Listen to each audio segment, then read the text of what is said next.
रागादिरोगान्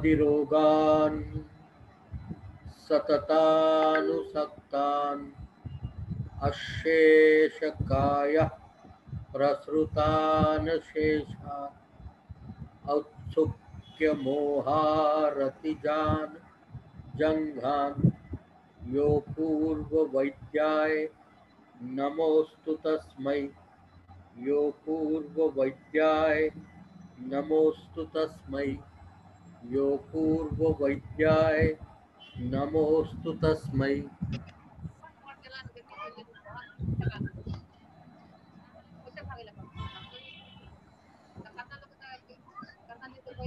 Good evening, friends. Yesterday, we have seen the historical background of pulse diagnosis and tried to understand how the pulse diagnosis has grown.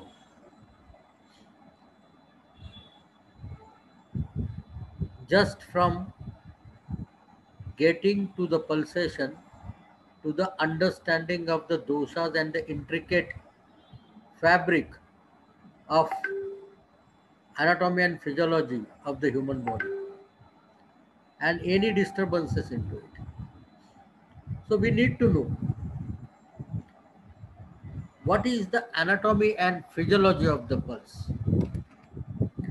When we talk about pulse diagnosis and examination of the pulse और नाड़ी परीक्षा, हमारे सभी के मन में एक ही जगह आती है, वो है अंगुष्ठ मूल के नीचे। सभी ग्रंथों में एक ही जगह का वर्णन किया है, पर एक बात आपको ध्यान में रखना उतनी ही जरूरी है, इस जगह का उल्लेख तो सभी ग्रंथों में है, पर ऐसा नहीं है कि मात्र इसी जगह का उल्लेख किया गया है। अनेक अनेक जगह का उल्लेख नाड़ी परीक्षा करने के लिए शास्त्रीय ग्रंथों में दिया गया है। किंबहुना अगर आप आधुनिक वैद्यक का विचार करोगे तो हृदय की स्थिति जानने का सबसे सही जगह अगर कोई है तो वो कैरोटिड आर्टरी है। अगर हम ग्रंथों को देखेंगे, आयुर्वेदीय ग्रंथों को देखेंगे, तो शंख से लेकर कक्षा, मन्या, कुरकुर, जंघा, जानू, गुल्फ और पाद पृष्ठ पर की, इन सभी आर्टरीज का उपयोग नाड़ी परीक्षा करने के लिए किया जाता है। परंतु सबसे प्रचलित, सबसे अधिक प्रयोग होने वाली आर्टरी अगर कोई है तो वो है रेडियल आर्टरी, जो अंगुष्ठ मूल के नीचे से बहती है। ऐसा क्या है उस आर्टरी में जिसके कारण से इसको प्रधान स्थान दिया गया? सभी, वो आप किसी भी पैथी के डॉक्टर हो, जब रुग्ण आपके पास आएगा तो वो आपके हाथ में अपनी कलाई ही देगा और उस कलाई की ही जांच आपको नाड़ी परीक्षा के लिए करनी है। कुछ तो कारण होगा जिस कारण से इस जगह का प्रयोग सबसे अधिक रूप में होता है। अमूमन ये देखा गया है कि डॉक्टर या विद्यार्थी ये मानते हैं कि ये आसान है, हाथ दूर किया तो दिखा दिया, किसी भी प्रकार के विघ्न की आशंका नहीं है। पर हम चिकित्सक हैं, हमारे लिए आसानी से ज्यादा महत्वपूर्ण है सटीकता। ये आसानी वाली बात हमारे कभी गले नहीं उतरी, क्योंकि हमें आसान नहीं, ऐसी जगह पर परीक्षा करनी चाहिए जहां पर हमें सही ज्ञान की प्राप्ति हो। And what could be the rightest place where we can get the best possible information? तो हमें ऐसी आर्टरी ढूंढनी पड़ेगी जो अपने आप में वहां पल्सेशन क्रिएट करे जो हमें महसूस हो। Number 1।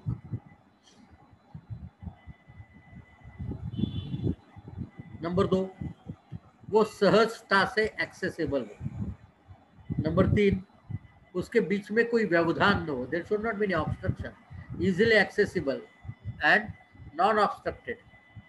One more phenomena, what is required for such kind of pulse analysis and reading is there should be some hard surface below that artery, जिसके कारण से हमें दबाना आसान हो. और तीसरी सबसे महत्वपूर्ण बात, वो हिले नहीं आर्टरी, यानी लटकती नहीं हो. अगर वो हिली नहीं, एक जगह पर है जो आसान है, बिना किसी व्यवधान के है, तो वो नाड़ी परीक्षा करने के लिए सबसे सटीक जगह हो सकती है. और रेडियल आर्टरी का निचला 1/3 हिस्सा, रेडियल आर्टरी का निचला 1/3 हिस्सा, जब हम हाथ ऐसा बताते हैं एनाटॉमिकल पोजीशन में, this is the lower end of the arm. और रेडियल आर्टरी जो क्यूबाइटल फोसा में ब्रैकियल आर्टरी आई है, उसकी 2 ब्रांचेस होती है, एक मिडिली जाने वाली अल्नर आर्टरी और एक लैटरली जाने वाली रेडियल आर्टरी. तो रेडियल आर्टरी का पहला जो प्रॉक्सिमल 2/3 है, वो तो नीचे से मसल के बीच में से जाता है, पर लोअर 1/3 में वो सुपरफिशियल फेशिया को पियर्स करती है, ऊपर की तरफ आती है. और जैसे ही वो ऊपर की तरफ आई, it becomes the most superficial artery of the body. It is the most superficial artery of the body. Remember, it is the most superficial artery of the body. Second distinction, it is the only subcutaneous artery of the body. अब ये subcutaneous है और superficial है, इसका मतलब आप ध्यान में रखिए, बीच में कोई व्यवधान नहीं है, सबसे ऊपरी सतह पर है, आसानी से मिलेगी. तीसरी बात, जब ये सुपरफिशियल फेशिया को पियर्स करती है, तो वहाँ पर फेशिया जो है वो एक फाइब्रस टिश्यू है, तो उसमें ये पक्की पकड़ में आती है. और आगे जाती है, जब रिस्ट के पास आती है, तब रिस्ट में फाइब्रस बैंड्स होते हैं, उन बैंड्स में भी रखती है. बात समझो. तो 2 जगह पर वो हिली, पक्की है. आप एक कोशिश करो, ये आपकी आर्टरी है, रेडियल आर्टरी, जरा उसे मूव करने की कोशिश करो, मूव होती है क्या देखो. बाकी आर्टरीज आपकी मूव होगी, पॉप्लेटियल मूव होगी, इंग्वाइनल मूव होगी, ये आर्टरी मूव होती है क्या, देखो जरा ट्राई करके, और आपके ध्यान में आएगा मूव नहीं होती है. इसका एनाटॉमिकल स्ट्रक्चर ऐसा है कि ये रेडियस बोन के फ्लैट सरफेस के ऊपर से जाती है. अब सोचो, हमें एक नीचे फ्लैट सरफेस मिल गया जो हार्ड है, बोन ये है, आर्टरी मिली जो सबक्यूट है, सुपरफिशियल है, और वो एक जगह पर बंधी हुई है. तो हमारी जितनी भी रिक्वायरमेंट एक नाड़ी परीक्षा के लिए नाड़ी के पास से है, वो सभी रिक्वायरमेंट यहाँ फुलफिल होती है. और चूंकि वो सभी रिक्वायरमेंट फुलफिल होती है, हम इसी जगह का प्रयोग नाड़ी परीक्षा करने के लिए करते हैं. इसमें और एक बात है, हमें इसका लोकेशन ढूंढने में बड़ी आसानी है, क्योंकि ये रेडियस सरफेस का फ्लैट सरफेस जो है ना, वो एंड होता है स्टाइलाइड प्रोसेस पे या रेडियल ट्यूबरोसिटी पे, जो हमें हमारे हाथ के बाहरी हिस्से पर आसानी से ढूंढा जा सकता है. तो हमें नाड़ी परीक्षा करने के लिए जो स्टार्टिंग पॉइंट है, वो ढूंढने के लिए आपको ये तकलीफ नहीं होती है.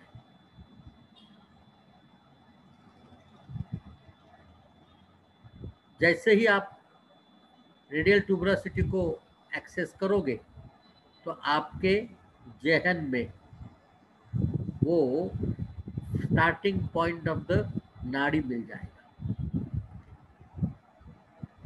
तो ये सब कारणों से नाड़ी परीक्षा हम ये जगह पर करते हैं. कैसे ढूंढे इसको, लोकेशन.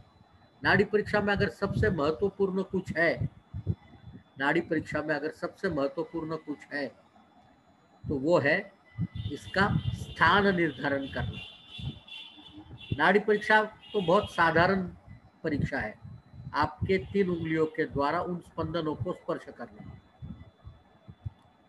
अगर आप किसी ऐसे बीमारी से ग्रसित नहीं है जहां पर आपका टेक्टाइल परसेप्शन खराब नहीं हुआ है, तो आप आराम से किसी भी जगह पर स्पर्श कर उस स्पर्श को विस्तार से समझने में काबिलियत रखते हो। हमारी स्त्री वर्ग जो है वो कपड़ा लेने जाते हैं, कपड़े को छूकर बताते हैं ये वायल है, ये फुल वायल है, ये शिफॉन है, और क्या क्या, सिल्क है, चंदेरी है, कॉटन है, XYZ, कोटा है, ये सभी वो स्पर्श मात्र से देखते हैं। तो ये स्पर्श करना कोई नई बात नहीं है। आप जैसे ही उंगली रखोगे, या ट्राई करो, नाड़ी को उंगली रख के स्पर्श लगता है क्या, और इसका जवाब आपको मिलेगा। स्पर्श महसूस होता है, आपको स्पर्श जरूर महसूस होता है। कल मैंने आपको एक छोटा सा होमवर्क बताया था, अगर आप में से किसी ने किया हो तो चैट बॉक्स में या आप डालें, फोटो हो तो फोटो डालें, क्योंकि सबसे इम्पोर्टेंट है कि ये नाड़ी परीक्षा मुझे अगर हाथ पर करनी है तो हाथ के कौन से हिस्से में करनी है, वो इम्पोर्टेंट है। तो मैंने आपको कल होमवर्क दिया था कि यहाँ से लेके शुरू करिए और यहाँ तक धीरे धीरे जाइए।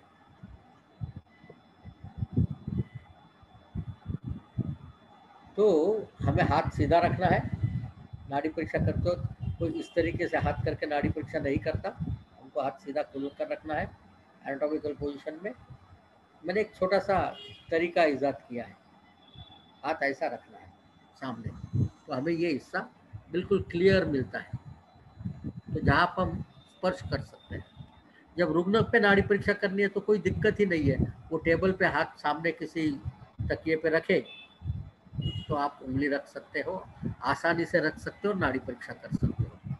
अगर आप देखोगे तो नाड़ी परीक्षा करते वक्त अगर आपने एक मार्कर लिया, पेन, और जहाँ जहाँ स्पर्श लगता है उनको मार्क करने की कोशिश की, तो आपको ध्यान में आएगा बस ये इतने हिस्से में ही नाड़ी परीक्षा होती है, इसके आगे हमें पल्सेशन नहीं लगता, या तो फिर लगना है तो बहुत जोर से दबाना पड़ेगा। फिर से जब हम यहाँ आएंगे क्यूबाइटल फोसा में, फिर से पल्सेशन लगना चालू होगा। पर हमें अंगुष्ठ मूल के पास एक लिमिटेड हिस्से में, करीबन 60-70 mm का हिस्सा है, वहाँ पर हमें नाड़ी का स्पंदन आसानी से, सहजता से मिलता है, और इसीलिए इस जगह पर नाड़ी परीक्षा की जाती है। नाड़ी परीक्षा करने के लिए हमें जगह की ज़रूरत कितनी है पता है आपको? हमें जगह की ज़रूरत ये 3 उंगलियां रखने जितनी है, और ये 3 उंगलियां इकट्ठा अगर हमने रखी तो तकरीबन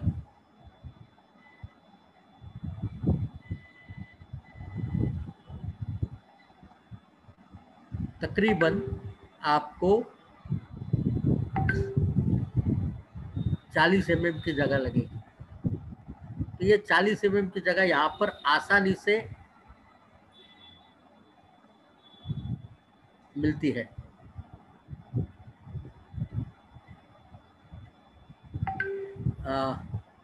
क्या हमारी वीडियो नहीं दिख रही है आपको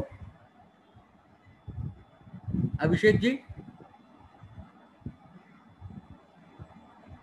ये कुछ लोगों के चैट में मैसेज है कि वीडियो दिख रही नहीं है।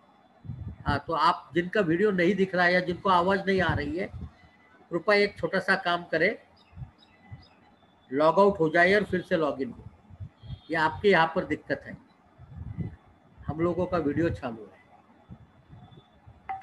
तो आप सिंपल सा चीज़ कर सकते हैं, लॉग आउट हो जाइए और फिर से लॉग इन हो जाइए, तो आपका ये आवाज़ या वीडियो की जो भी समस्या आएगी वो हल हो जाएगी। तो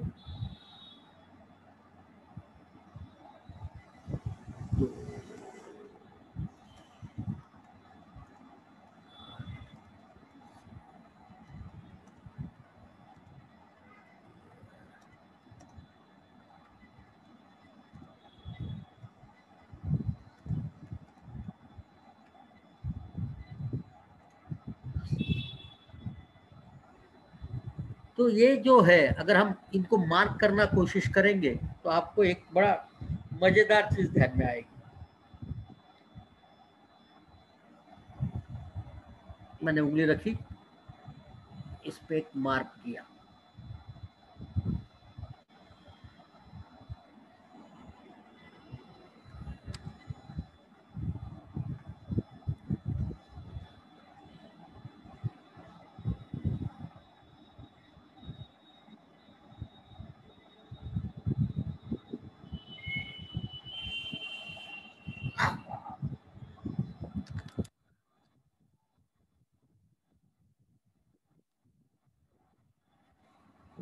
आप भी सभी लोग ये प्रयास कर सकते हैं। ये मुझे यहाँ पर स्पंद नजर आ रहा है, महसूस हो रहा है।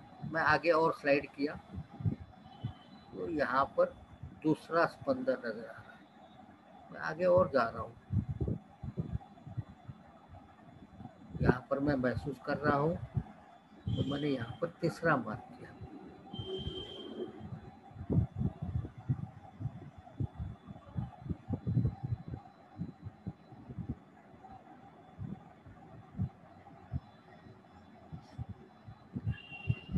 अगर आप लोग आपके हाथ पर इस तरीके से मार्किंग कर सको तो आपको ध्यान में आएगा कि आपको जो नाड़ी का स्पंद मिलता है वो सभी एक लाइन में है। ये भी एक जरूरी बात है नाड़ी परीक्षा करने में। आपको स्पंद कभी भी ट्रांसवर्स नहीं मिलेगा, आपको एक लाइन में, स्ट्रेट लाइन में मिलेगा, क्योंकि आर्टरी स्ट्रेट चलती है।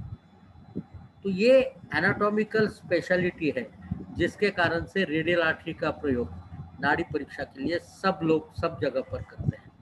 इसको ढूंढने की प्रक्रिया मैंने बताई आपको। अंगूठे के पीछे से जाना है आपको, और ये लैटरल साइड में आपको हाथ नीचे लेना है, और यहाँ पर जो रेडियल ट्यूबरोसिटी लगी उस रेडियल ट्यूबरोसिटी से मिडिल अंदर जाना है। एक आपको ऐसा गड्ढे जैसी जगह लगेगी, तो यहाँ पर आपको स्पंद लगेगा। बस यही राइटेस्ट स्पॉट है आपकी पहली उंगली रखने का। उसके बाद दूसरी और उसके बाद तीसरी, इस प्रकार से 3 उंगलियां रखने की। ये है location of the pulse, the anatomy. अब इसकी एनाटॉमी जो है वो आप काफ़ी सारे लोग होशियार हो, काफ़ी लोगों ने लिखा है मुझे फ्लेक्शन फ्लेक्सर कर। ये ग्रेज में आप पिक्चर निकालोगे या नेट पे जाओगे, anatomy of the wrist and radial artery देखोगे तो आसपास के सभी मसल्स, नर्व्स आपको दिख जाएंगे। जब भी आप उसको एक्सटेंड करोगे हाथ को, तो निश्चित है कि एक्सटेंसर कार्पी उसको पुश करेगा ऊपर, तो वो थोड़ी सी ऊपर की तरफ आएगी। आप जैसे फ्लेक्शन करोगे तो यहाँ के मसल रिलैक्स होंगे, तो वो थोड़ा सा पीछे की तरफ जाएगी। परंतु हमें नाड़ी परीक्षा करते वक्त या तो फ्लेक्स या एक्सटेंशन पोर्शन में नहीं करनी है। नाड़ी परीक्षा करते वक्त हमें स्लाइट एक्सटेंडेड पोजीशन रखनी है, ध्यान में रखिएगा। It's slight extended position. ये स्लाइट एक्सटेंडेड पोजीशन इसलिए है क्योंकि हम यहाँ पर एनाटॉमिकल स्ट्रक्चर को डिफॉर्म नहीं कर रहे हैं, पर ये जो स्किन है मेरी, उस स्किन को थोड़ा सा स्ट्रेच कर रहे हैं, उस स्किन को स्ट्रेच कर रहे हैं, जिससे हमें यहाँ पर टच करने में आसानी महसूस होगी। जैसे हम आसानी से टच कर सकेंगे उस नाड़ी को, हम समझने की आसानी होती है। एक और भी तरीका है, बहुत सारे लोग इसको भी इस्तेमाल करते हैं। अगर आप हाथ को फ्लेक्स करें, मुट्ठी को बांध दें, हाथ को फ्लेक्स करें, जैसे ही फ्लेक्स करोगे आपको हाथ पे कुछ लाइंस दिखेगी। इन लाइंस को कंकन रेखा कहते हैं, इन लाइंस को कंकन रेखा कहते हैं। इसमें से जो आखिरी कंकन रेखा है उसके नीचे अगर आपकी उंगली आ गई, आखिरी कंकन रेखा के नीचे उंगली रखी, तो एग्जैक्टली वही स्पॉट मिलता है आपको जिस स्पॉट को आपको स्पर्श देखना है। आप में से कितने लोग हैं जिन्होंने सनराइज देखा है कभी? अगर आप सनराइज देखते हो तो आपको एक चीज बड़ी मजेदार मैं बताने वाला हूँ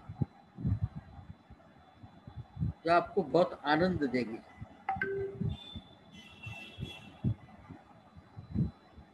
ये फोटो आपने देखा है कभी? क्या आप देख सकते हैं क्या फोटो?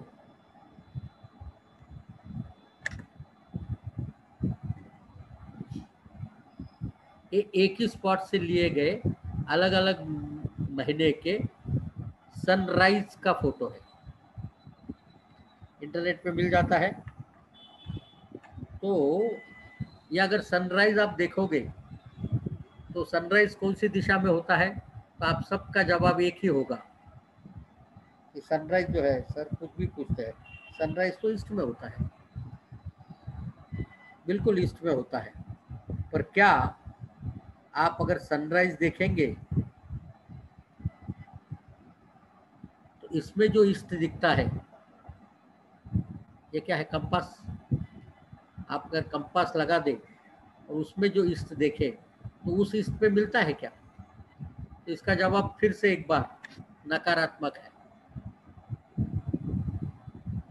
दिख रहा है कंपास आपको कि नहीं दिख रहा है? इसमें एक ईस्ट भी दिख रहा है। पर अगर हम कंपास लगाकर सूरज को देखने का प्रयास करते हैं तो हमें एक स्पॉट पर वो नहीं मिलता। हमें पता चलता है कि सूरज जो है अलग अलग जगह पर हिलता है। उत्तरायण उत्तर की तरफ जाएगा, बाद में दक्षिण की तरफ जाएगा। हम जहाँ पर है, हमारे उस अक्षांश पर हमें साल में कुछ दिन बिल्कुल सामने, आंखों के सामने सूरज मिलता है। नाड़ी के साथ भी यही प्रक्रिया होती है, ध्यान में रखना। नाड़ी आर्टरी जगह नहीं बदलती है, आर्टरी जगह बिल्कुल नहीं बदलती है, पर ये जो पल्सेशन है, जिनको ढूंढना है हमको, वो पल्सेशन जरूर जगह बदलते हैं। तो आपको राइट लोकेशन ढूंढना बहुत महत्वपूर्ण है। अगर आप लोकेशन सही तरीके से ढूंढ सके तो ही और सिर्फ तो ही आप नाड़ी परीक्षा सटीक कर सकोगे। तो इसलिए जैसे हिस्ट्री इम्पोर्टेंट है, उतना ही महत्वपूर्ण अंग नाड़ी परीक्षा में है कि इनको जानना कि कौन से लोकेशन पे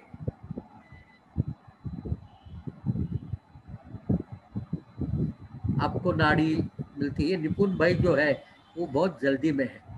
मैंने आपको सिर्फ इंडेक्स फिंगर से नाड़ी चेक करने के लिए कहा। अब वो 3 उंगलियां क्यों लगाते हैं मुझे नहीं मालूम। और फिर जब आप हम जो कहते हैं उसको छोड़कर कुछ और करोगे तो शायद मैं आपके जवाब नहीं दे पाऊंगा।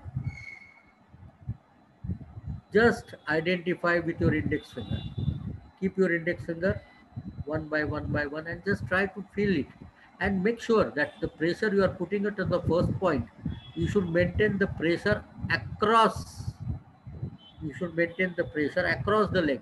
Don't push it extra, don't push it extra. For the first finger, when you are putting it somewhere around here and you are finding the pulsations, the same pressure you put it all the length, and you will definitely identify the location. So where to identify the pulse is most important. मेरे अगर नाड़ी परीक्षा सिखाने की प्रक्रिया का मैं अगर मेन पॉइंट कहूँ ना, कोई जिसके बिना आप नाड़ी परीक्षा सटीक नहीं कर सकते, वो मेन पॉइंट है identifying the location. Once you identify the location, rest of the things are very easy. They go automatic. You have to just feel it. It is your fingers. They are going to identify the pulsation. अब इसमें क्या variations को हमने देखना है, ये मैं आपको जरूर बताने वाला हूँ. हमको तीनों उंगलियों का प्रयोग करना है निश्चित रूप से, पर हमें पहले ये तो पता होना चाहिए कि कहाँ देखना है. और दूसरी बात जो सबसे इससे भी अधिक महत्वपूर्ण है वो है कि ये पल्सेशन होता क्यों है, और होता है तो उसको देखने से हमें पता कैसे चलेगा. ये उसको देखने से, नाड़ी को स्पर्श करने से जो स्पंद मिलता है, उससे अगर हमें शरीर के अंदर होने वाली घटनाओं की जानकारी होने वाली है तो निश्चित रूप से एक बात तो गारंटी से है, that is essentially required, that every single happening in your physiology or in your body should impact the formation of the pulsation. अगर वो इम्पैक्ट ही नहीं करे, आपका formation of the pulsation is indifferent to every activity, then it is impossible, forget of any branch of medicine it may be, then it is impossible to identify the underlying variations, क्योंकि ये variations हमारे body के functions के कारण बदलते हैं, हमारे शरीर में होने वाले बदलावों से बदलते हैं, हमारे आसपास वाले होना बदलाव जो वातावरण में है, क्लाइमेट्रिक और एनवायरमेंटल चेंजेस, उससे बदलते हैं, हमने क्या खाया पिया उससे बदलते हैं। सिंपल सा फंडा है। क्यों होती है हार्ट बीट? कितना पागलपन का सवाल है, नहीं? हम नाड़ी परीक्षा सीखने के लिए बैठे हैं और मैं यही पूछ रहा हूँ कि स्पंद होता क्यों है।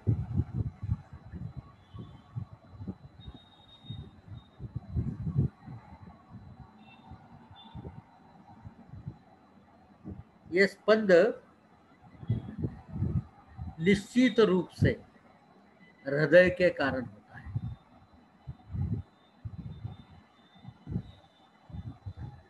बहुत पुराने समय से ये माना गया है, the pulsation is the expression of the heart, pulsation is the expression of the heart. चूंकि हार्ट का फंक्शनिंग जो है, ये एक्सप्रेशन कैसे बनता है, ये पल्स बनने का एक खास कारण है। जैसे ही लेफ्ट वेंट्रिकुलर कॉम्प्रेस होगा सिस्टोल में, तो एक ब्लड का बाउट एओर्टा में फेंका जाएगा और ये ब्लड का बाउट जो है वो अबाउट 140 to 160 मिलीलीटर का होगा और ये ट्रैवल करेगा हमारे कार्डियोवैस्कुलर सिस्टम में से। और हमारी वैस्कुलर सिस्टम की एक स्पेशलिटी है, इट्स अ क्लोज सिस्टम, इसको ओपनिंग नहीं है, कहीं से और चीज़ अंदर आ नहीं सकती, कहीं और चीज़ बाहर जा नहीं सकती। जो कुछ होता है वो परमेबिलिटी के कारण होता है, वैस्कुलर परमेबिलिटी के कारण वो एक्सचेंज होता है और उसमें से मटेरियल बाहर नहीं जाता। And there is a continuous maintenance of the blood within that system. अब अंदर ब्लड तो भरा पड़ा है, तो जब एक बोलस जाएगा, और एक बात है, अगर आप कार्डियक सिस्टम को देखोगे, कार्डियक साइकिल आपको अगर पता है, ईसीजी आपने देखा है कभी, तो आपको एक चित्र मैं बताता हूँ तो आपको ध्यान में आएगा मैं क्या कहना चाहता हूँ।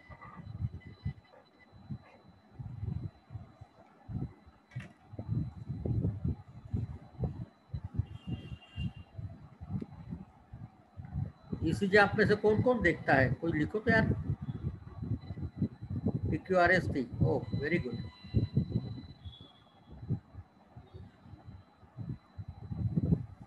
ये है PQRST, एम आई राइट? ये है हमारी P wave, Q R S और टी वेव।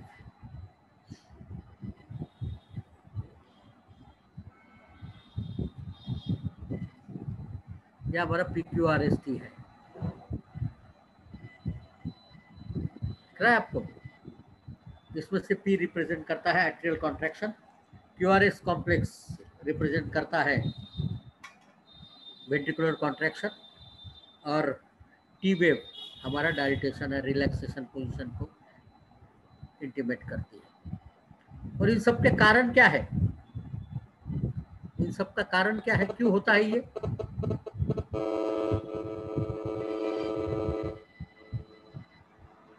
ये इसलिए होता है क्योंकि हार्ट की अपनी एक इलेक्ट्रिकल सिस्टम है जो साइनो एट्रियल नोड के माध्यम से, एट्रोवेंट्रिकुलर नोड के माध्यम से इलेक्ट्रिकल इम्पल्स तैयार करती है अलग अलग इंटेंसिटीज़ के और अलग अलग फ्रीक्वेंसी के, और ये बंडल ऑफ हीज या परकिंजे फाइबर के माध्यम से मायोकार्डियम तक जाते हैं। और जैसे एक करंट आया, इम्पल्स आया कि वो कॉन्ट्रैक्शन में चला जाता है। ये हमारा साइकिल जो है, it get into the contraction for 0.2 second और it is in relax position for 0.6 second. तो एक 0.8 सेकेंड का साइकिल है। This is called sine movement. Contraction, relaxation, contraction, relaxation, contraction, relaxation. इसके कारण से ब्लड कंटिन्यूस फ्लो में नहीं है। एक बाउट आया, रुक गई, दूसरा बाउट आया, रुक गई, तीसरा बाउट आया, रुक गई, चौथा बाउट आया, रुक गई, ऐसा कंटिन्यू चलता है। ऑन एन एवरेज हम लोग मानते हैं कि ये 72 टाइम्स पर मिनट, तभी तो 0.8 सेकेंड का गणित बैठता है, इतनी बार होता है। जब ये बाउट जाएगा अंदर, इतना सारा ब्लड उस वेसल में गया, तो वो अंदर तो ब्लड है ही ऑलरेडी, तो वो आर्टेरियल वॉल को एक्सपांड करता है और फिर वो जैसे जैसे आगे प्रोपेल होगा, आगे आगे की एक्सपांड करते जाएगा। पीछे से दूसरा ब्लड आ रहा है, धक्का मार रहा है, तो ये प्रोपल्शन आगे चला जाता है। तो हमें एक फुलाव, फ्लैट, फुलाव, फ्लैट, फुलाव, फ्लैट, पीछे से आने वाला दूसरा फुलाव, कंटिन्यूएशन में पल्सेशन मिलता है। अगर आप में से किसी ने गार्डन में पानी डाला होगा नली ट्यूब से, रबर ट्यूब से, बचपन में बड़ा शौक से करते थे हम। अब मुंबई आके रह गए हैं तो गार्डन्स हमारे सिर्फ गैलरी में बने, तो वहाँ पाइप से पानी डालना मुश्किल है। पहले गांव में रहते थे तो गार्डन था खूब बड़ा सा, तो मस्त एक जगह पर खड़े रहते थे, दबाते थे, पानी उड़ता था तेजी से और पौधों तक पहुंचता था। एक ही जगह पर खड़े रह के हम सब जगह पर पानी डालते थे। कैसे संभव होता था ये? क्योंकि मैंने वो पाइप को दबा दिया। और आप में से काफ़ी सारे लोगों ने ये प्रयोग इसके पहले भी किया, दबाने का। जैसे ल्यूमेन दबा दी हमने, जैसे हमने ल्यूमेन दबाई तो ल्यूमेन हो गई कम, ल्यूमेन कम हो गई तो प्रेशर बढ़ा, जैसा ही प्रेशर बढ़ा वो दूर तक जाएगा। हमारे वैस्कुलर सिस्टम में एग्जैक्टली यही होता है। एओर्टा में जब ब्लड जाता है तो एओर्टा से मूवमेंट होती है उसकी। पेरिफेरल आर्टरी में जब वो घूमता है, तो अगर आप देखोगे क्लोजली तो आपको ध्यान में आएगा कि एओर्टा से आगे आगे आगे जाने वाले आर्टरीज की ल्यूमेन छोटी छोटी हो जाती है, उसका डायमीटर कम कम हो जाता है। जैसे डायमीटर कम कम होगा, प्रेशर बढ़ेगा। ये माना जाता है कि एओर्टा में जो प्रेशर रहता है उसका 9.3 टाइम्स मोर प्रेशर हमारे रेडियल आर्टरी में रहता है। हमें वो एक्सपांशन अधिक मिलता है, इसलिए radial artery is accessible for the pulsation. अब ये साइनो आर्टरियल नोड जो है, जो पेसमेकर, बड़े अच्छे तरीके से हमारे भाई ने लिख के दिया है कि ऐसे नोड जो है, ऐसे नोड और एवी नोड दोनों, ये पेसमेकर्स है हार्ट के, सेल्फ पेसमेकर्स। इनको कोई इलेक्ट्रिकल सप्लाई बाहर से नहीं आता है, कोई चार्जिंग होता नहीं है। हमारा मोबाइल खराब हो सकता है, पर हमारे हार्ट का अगर ये चार्जिंग खत्म हो गया तो बड़ी गड़बड़ हो जाएगी, हार्ट काम ही नहीं करेगी। इनके रास्ते में ब्लॉकेज होते हैं जो हम बंडल ब्रांच ब्लॉक के रूप में जानते हैं, और वो आइडेंटिफाई हो सकते हैं ईसीजी पे, नाड़ी में भी होते हैं। तो जब ये साइनो आर्टरियल नोड जो पेस मेकिंग का काम करते हैं, इलेक्ट्रिक करंट भेजने का, तो ये क्यों करती है? ये कंट्रोल होती है 3 नर्वस सिस्टम से। पहली है पैरासिम्पैथेटिक नर्वस सिस्टम, दूसरी है सिंपैथेटिक नर्वस सिस्टम, और तीसरी है वेगस। ये सिंपैथेटिक, पैरासिम्पैथेटिक और नर्वस तीनों एक्सटर्नल फैक्टर से स्टिमुलेट होती है, या डायरेक्टली आपको तुरंत बदलाव करेगी। आपका एनवायरनमेंट बदला, मैं बहुत सिंपल फंडा कहता हूँ। आपको कभी गुस्सा आ गया तो आपकी नाड़ी तेज चलती है, बहुत तेज, इतनी तेज कि आपके कभी कभी माथे की सिर भी आपको विजिबल होने लगती है। नॉर्मली हम यहाँ पर हाथ लगाएंगे तो हमको पल्स दिखेगी नहीं, पर जब गुस्सा आता है तो यहाँ भी हमें पल्सेशन दिखना शुरू होता है।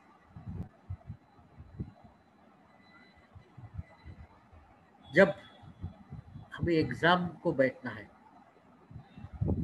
हमारे अपने आप बीट्स बढ़ जाती है और हमारी नाड़ी भी फास्ट चलना शुरू होती है। हमने बहुत सारा मजे से खाना खा गए, अपने पसंद का खाना बना है, मिठाई बनी है, खूब चक के खा गए, तो हमारी नाड़ी स्लो डाउन होती है।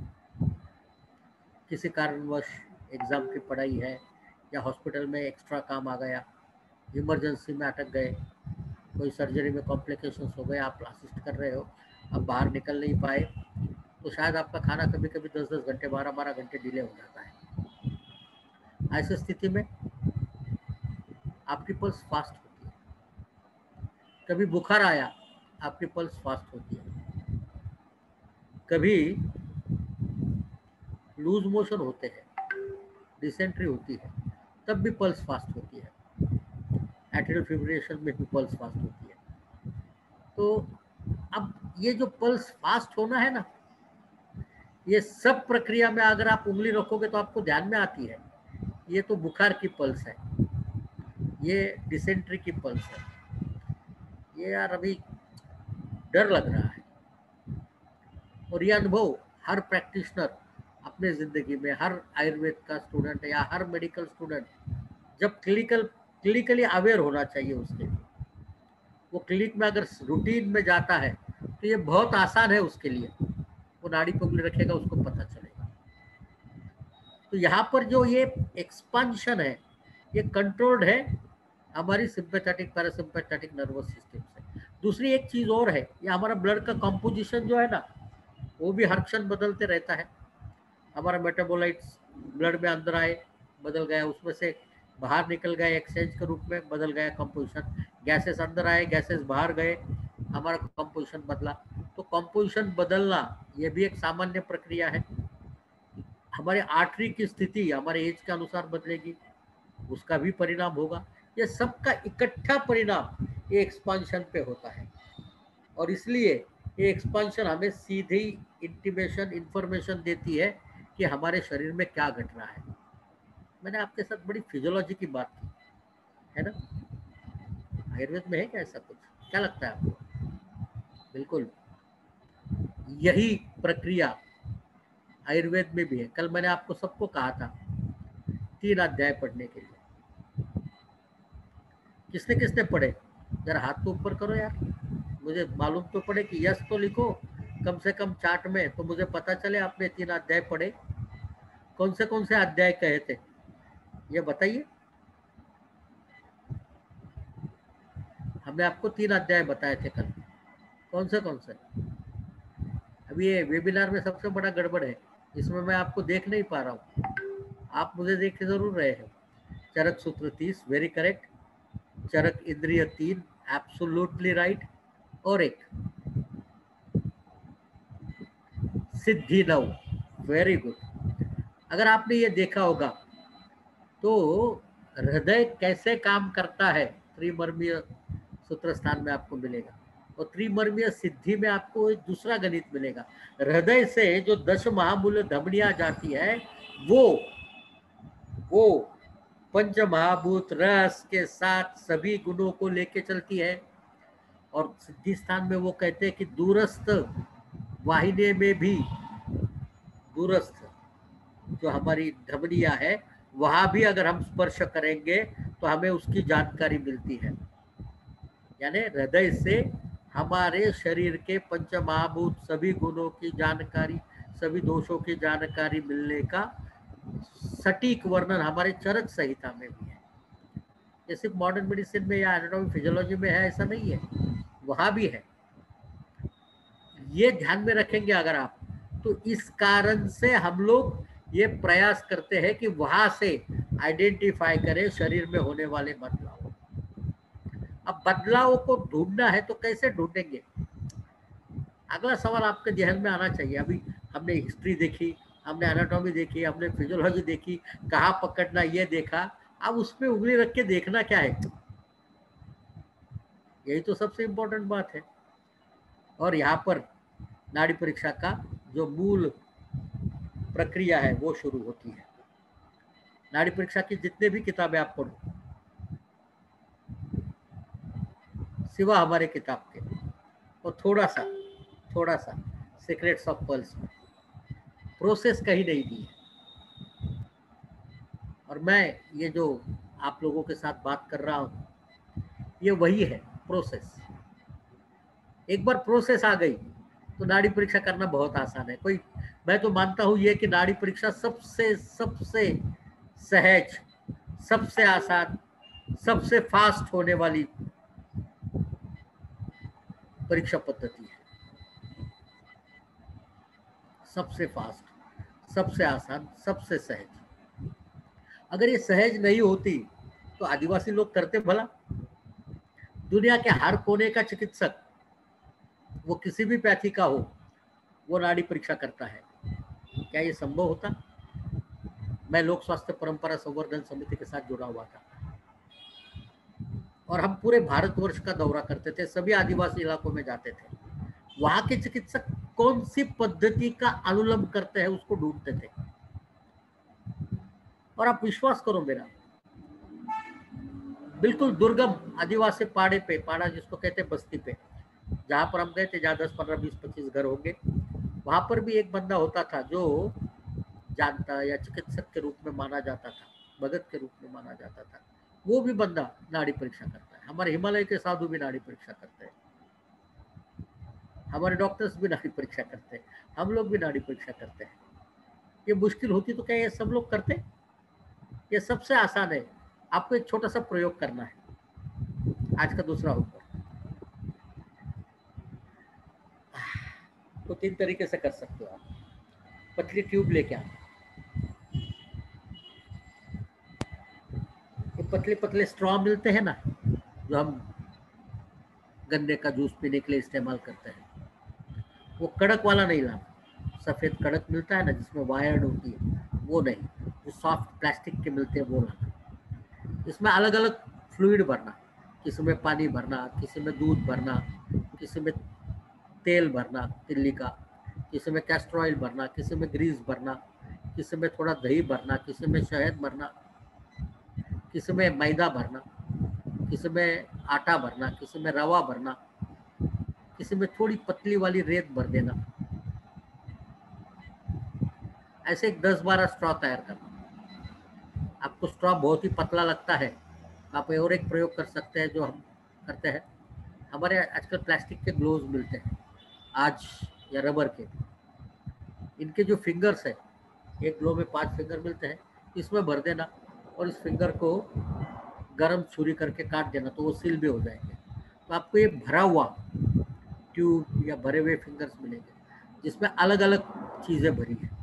उसको टच करना। क्या आपकी उंगलियां उन टचेस को आइडेंटिफाई कर सकती है? देख लेना ज़रा। ये देखते ही आपको महसूस होगा क्या देखना है, कैसे देखना है, क्या देखना है, क्यों देखना है। नंबर 2, आप कटिंग वाले चाय के कप मिलते हैं, उसमें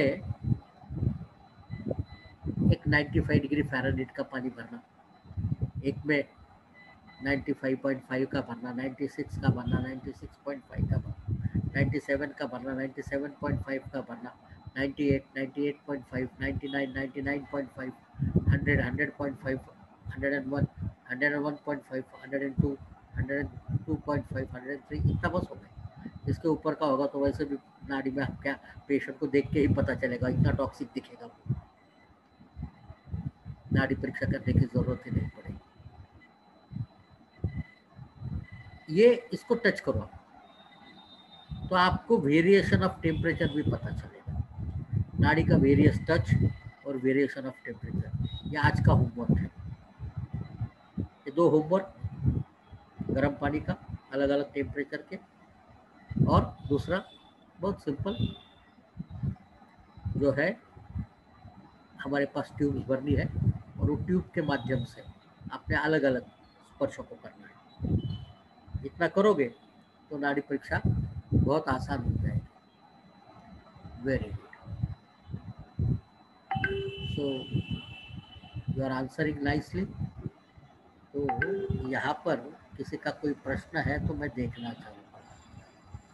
बहुत होगा, आप लोगों ने पढ़ा, मुझे बहुत अच्छा लगा। हाँ, अभी निपुण भाई कहते हैं कि उनको एक ही फिंगर के नीचे नाड़ी लगती है। अभी एक और प्रयोग कर सकते हैं। चलो, बड़ा अच्छा याद किया उन्होंने। थैंक यू निपुण जी।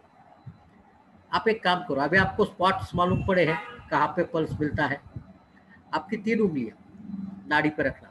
कोशिश ये करना कि इंडेक्स अंगूठे के नीचे हो, इंडेक्स अंगूठे के नीचे हो, उसके नीचे ये दूसरी फिंगर और उसके नीचे तीसरी फिंगर।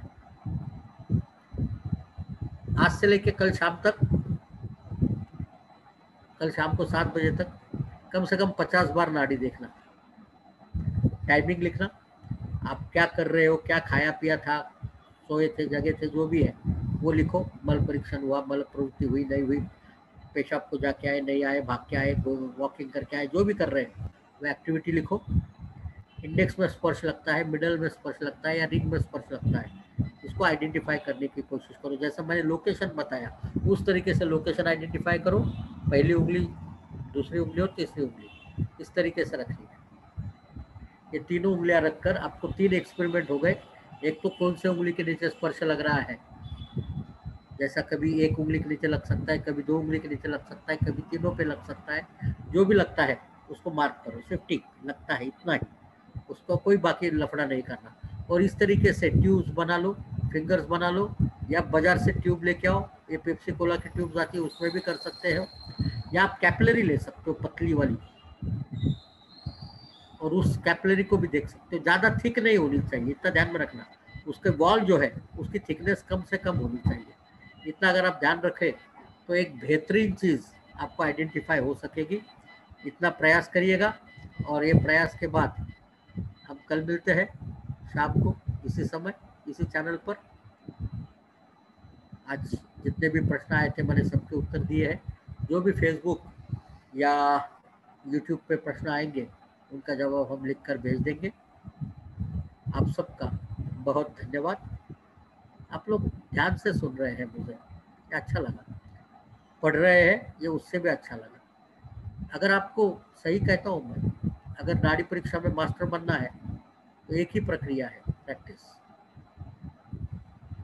नाड़ी परीक्षा छोड़ो, दुनिया में किसी भी चीज़ में अगर आपको मास्टर बनना है तो आपके हाथ में सिर्फ एक ही सूत्र है, प्रैक्टिस।